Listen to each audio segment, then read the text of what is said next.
Welcome to the Bean Patch.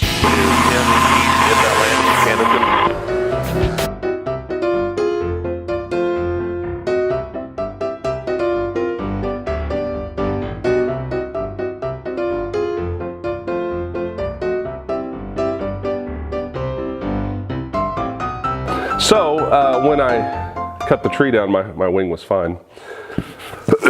I was very excited. And then guess what? UPS showed up with my motor. The box had a little dent in the side, no big deal, and I opened it up, and the frame was broke. So I had a brand new 2007 Fresh Breeze Monster with like 6 hours on it, and it was broke. So UPS had to buy me a new frame. And the disheartening part about that is it was very, very upsetting, the fact that I had to talk to Chris Bowles, and he said, yeah, you know, you can take it all apart yourself and put it all on your new frame. And I just bought the thing. Man, I was nervous. I felt like, you know, what am I going to screw up? I didn't know anything about it. I just bought it. But I started working on it, and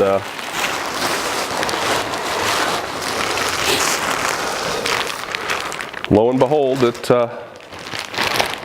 bag is ripped. Yep, this bag is ripped as well. Probably UPS is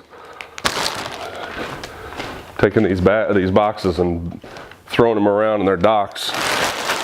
That one box was like 34 pounds. I could just see them just chucking it, you know.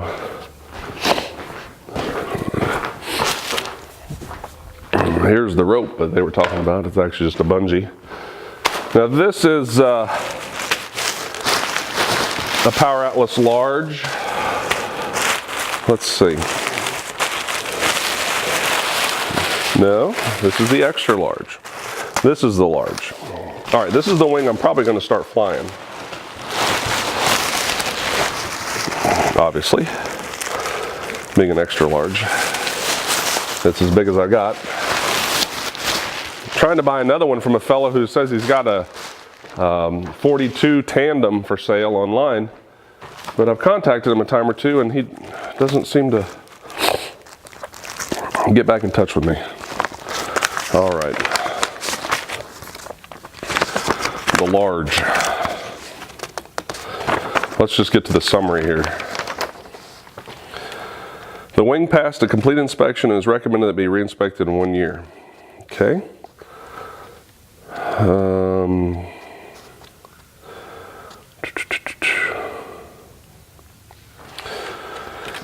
L7 and 8 tab seams resewn, L8 and 9 A tab seams resewn, L11 and 12 A tab seams resewn, L12 and 13 A tab seams resewn, 3 brake handle, oh, number 3, brake handle magnet halves replaced. I guess it's 3 brake handle halves replaced. Okay, yeah, they look pretty crummy. So I went flying and I landed. I thought, man, that was a beautiful flight. And as I was putting the wing away, I found that the A's had ripped out. Not completely. They had ripped L's from the front to the back, and they had opened up like 3 and 3, I guess it was. 6 A's. So I was flying along with a wing that was extremely compromised. It was a beautiful day. I remember it. It's been several years ago. So I parked the wing, and it's been parked for a couple of years, like 3. And so she's back in the New York groove, and back in the new bean groove. I've got brake tests here, and I've got a couple patches. Look like she put in a few patches. Maybe just one. Tear test 1,000 passed. Okay, so that's where they tore it. Excellent. All right.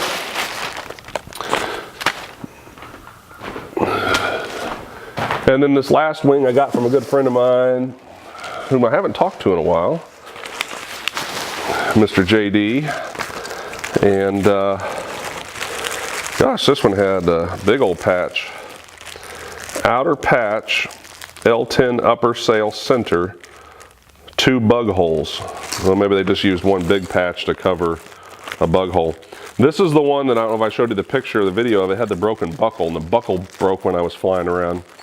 And it was scary because what it did, but managed it and landed and quit flying the wing.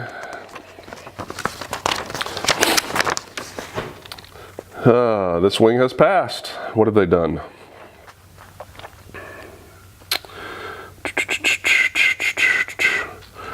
One trimmer buckle replaced, 2 bug holes patched, 1 double-sided patch.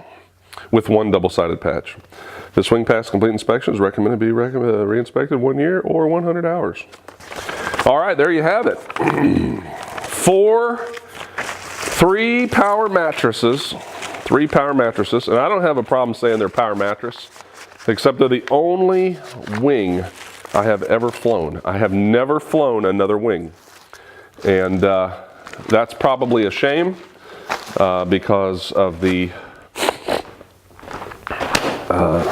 wings that are out there, you know, guys. But I love to fly, and I've enjoyed flying so much that I don't even get too hung up about the fact whether or not I should be flying faster or flying with less pressure, with greater lift.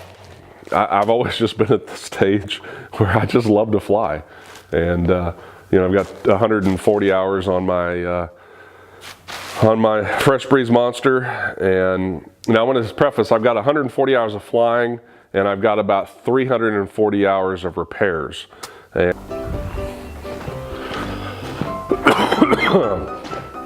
doggone bronchitis.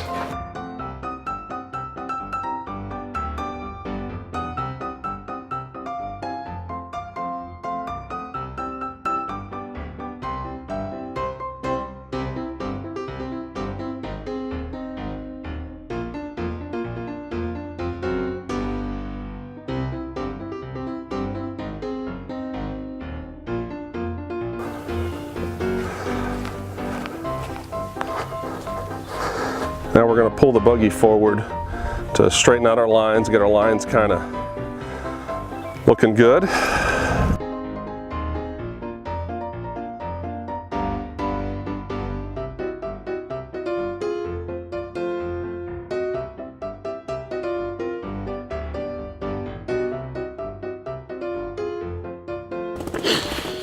You know, this first flight here was a little bit shaky. I had blown a launch when the wing kind of came up slow on the left-hand side.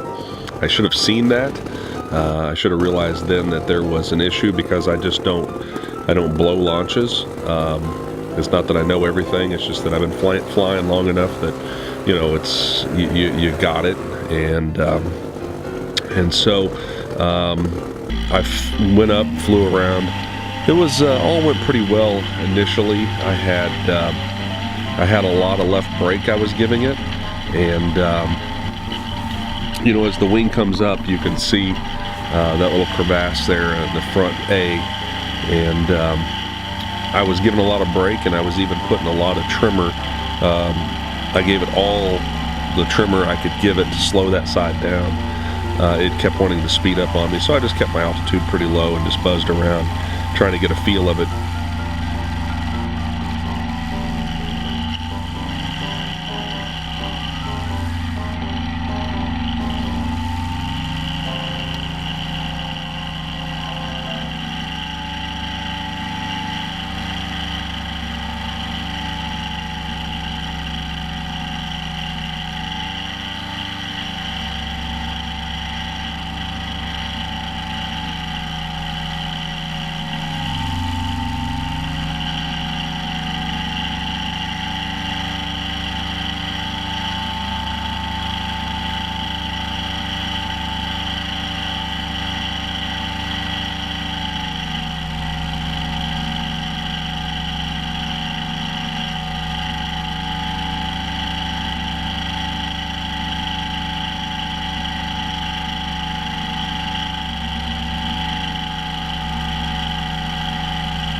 I never did look up to my left and notice that I had a normality going on the front leading edge of that wing.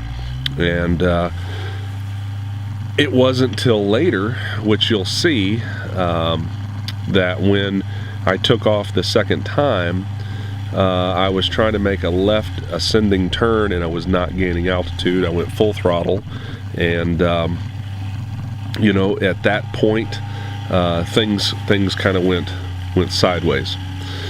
I looked up at the wing and I had a frontal going on, a full quarter to not half, about a quarter of the wing had frontaled on me and folded under.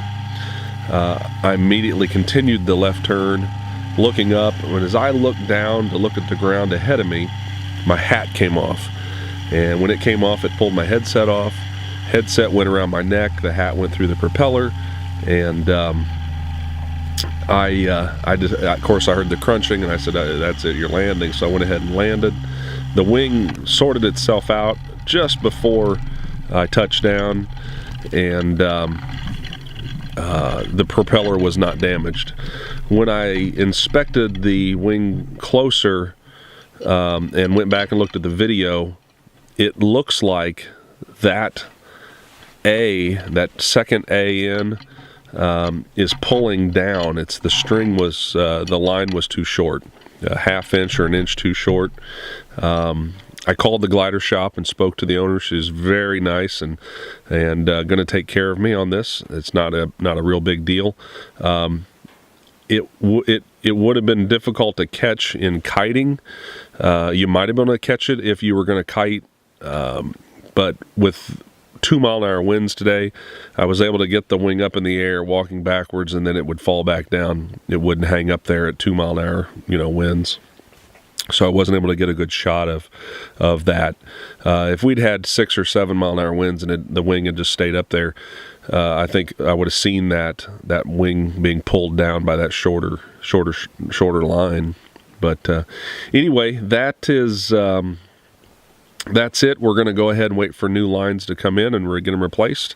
The propeller's fine. My hat is completely dead, and it was my favorite Tractor Supply hat. So I'm going to have to go back with another $10 and pick me up another hat.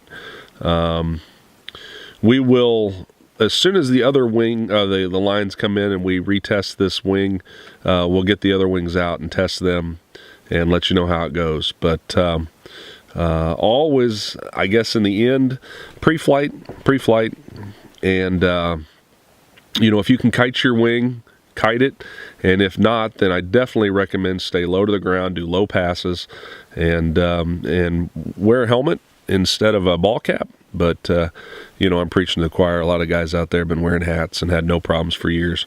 I never wear a hat. I've always worn a helmet, and this is what happens. So, all right, guys, shalom, and take care. Thanks for stopping in the bean patch, and we hope to have more videos coming your way. We'll see ya.